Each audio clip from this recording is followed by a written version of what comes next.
Good morning. তো finally বেরিয়ে গেছি আমরা চেন্নাইয়ের জন্য।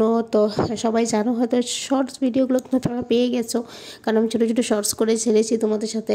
তো সেটার মাধ্যমে তোমরা জেনে গেছো আমি কোথায় যাচ্ছি আর কেন যাচ্ছি। তো ভাবলাম যে একটা লং ভিডিও তোমাদের সাথে শেয়ার করি। তো দেখো, আমার ফ্যামিলি মেম্বার সবাই এসেছে, আমার দিদি, বৌদি, মেজদি, মা, শাশুড়ি, শ্বশুর, দেওর সবাই এসেছে আমাদেরকে, মানে কি বলবো আর, টাটা বলতে এসেছে, সেভ করতে এসেছে। তো আমরা এভাবে ট্রেনে বসে 3টা দিন কাটিয়ে ফেলেছি। ওই 3টা দিনের ভিডিও আমি পরে আবার তোমাদের সাথে শেয়ার করব, যতটুকু পারছি তোমাদের সাথে ভালো করে শেয়ার করার চেষ্টা করছি। তো দেখো, ফাইনালি আমরা 3টা দিন ভালো করে কাটানোর পর, মানে ফাইনালি আমরা চেন্নাইয়ের মুখে এসে পৌঁছে গেছি। তো অনেকটা এক্সাইটেড ছিলাম যে জায়গাটা দেখার জন্য, আর অনেকটা টেনশনে ছিলাম যে কি হবে, কিভাবে হবে, কেমনে হবে, আর মেয়েকে নিয়ে আর কি টেনশনে ছিলাম। ঠিক আছে, তো এক্সাইটেড আর টেনশন দুটোটা মিলিয়ে একসাথে ঘুরপাক করছিল আমার মাথাতে।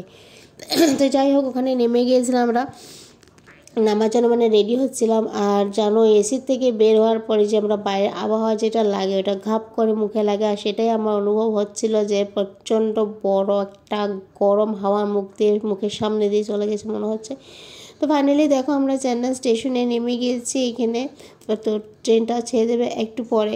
তো এখানে আমরা দাঁড়িয়ে আছি, কারণ এখানে প্রচণ্ড ভিড় চলছিল। যেই রাস্তা দিয়ে আমাদের ওঠার কথা ছিল, ঠিক আছে, সেই রাস্তাটা প্রচণ্ড ভিড় যাচ্ছিল। তো আমরা কী করলাম, একটুক্ষণ দাঁড়িয়ে গেলাম, দাঁড়িয়ে এখানে 2টা মতন সেলফিও নিয়ে নিলাম। ঠিক আছে, মানে এখানে দাঁড়িয়ে একটা সেলফি নিলাম, কারণ এগুলো স্মৃতি থেকে যায় একটা, কারণ সবসময় তো সবাই আসা যাওয়া হয় না। তো এইভাবেই যাই হোক, আমরা এইভাবে পথ দিয়ে চলা স্টার্ট করলাম।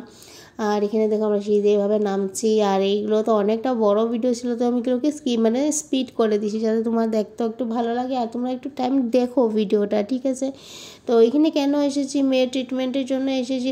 আর ট্রিটমেন্টের জন্য আসা মানে, এগুলো জায়গায় আসা মানে কমসে কম 10-15 দিন, এখানে কমের কম 10-15 দিন এখানে স্টে করা। তো তার জন্য ওই হিসেবে কিছু জিনিসপত্র আমাদের আনা হয়েছে। তো এই যে আমি আর আমার মেয়ে, ও ঘাড় গাড়ি নাচছে। আর এই যে স্টার্টিংয়ে দেখাচ্ছি তোমাদেরকে, স্টেশন থেকে নেমে এখানে প্রচণ্ড হাওয়া দিচ্ছিল। আমি এত এক্সাইটেড ছিলাম না যে এখানে এখানে যেটা পেয়েছি, আমি আমার এক্সাইটেডটা আলাদাই হয়ে গেছে। তো যাই হোক, এখানে প্রচণ্ড হাওয়া দিচ্ছিল, হাওয়া দেওয়াতে আমাদের খুব ভালো লেগেছে, কিন্তু শুধু বাতাসটা খুব গরম ছিল। ঠিক আছে, তো এগুলো তো মল নাকি আমি এগুলো কিছু জানিও না, নামতে এগুলো পেয়েছি, তো এগুলো বলতেও পারি না, জানিও না।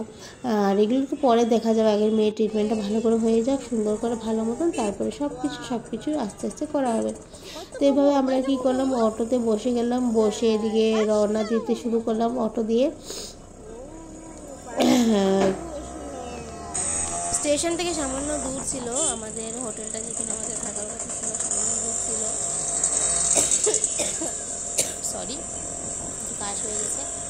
তো ওখান থেকে যেতে অল্প টাইম লেগেছে, তার জন্য অনেকটা ওখানে ভিডিও করেছে, তারা তো স্পিডটা বাড়িয়ে দিয়েছে আর কি তোমাদের ব্লগটা। ঠিক আছে, তো এমনি তো মিনি ছোটো ছোটো ব্লগ আমি তোমাদের সাথে শেয়ার করছি আর করেছি, সেগুলো তোমরা দেখবে, জানবে, আমাকে কমেন্ট সেকশনে কমেন্ট করবে। ঠিক আছে, আর বড়ো ব্লগগুলো দেখো আমি একটু সময় নিয়ে আপলোড করছি, আর বাকি হলো শর্টস, যেগুলো আমি সবসময় তোমাদের সাথে আপলোড করি, সেগুলো এখন আমি করতে পারি না। ফাইনালি যাই হোক, আমাদের হোটেল আমরা পৌঁছে গেছি।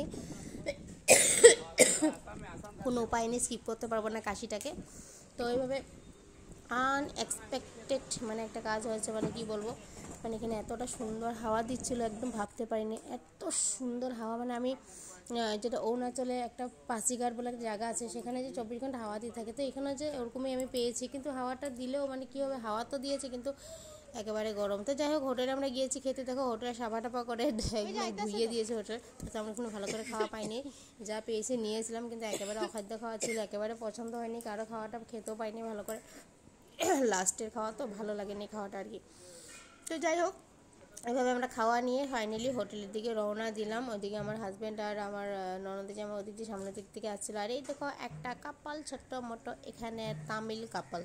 তো যাই হোক, এগুলো আরও দেখা হবে, পরে আবার দেখা হবে তোমাদের সাথে বড় ব্লগ নিয়ে, সুন্দর ব্লগ নিয়ে। তোমরা পাশে থাকবে, সাথে থাকবে। আজকের জন্য এতটুকু, বাই অ্যান্ড গুড নাইট।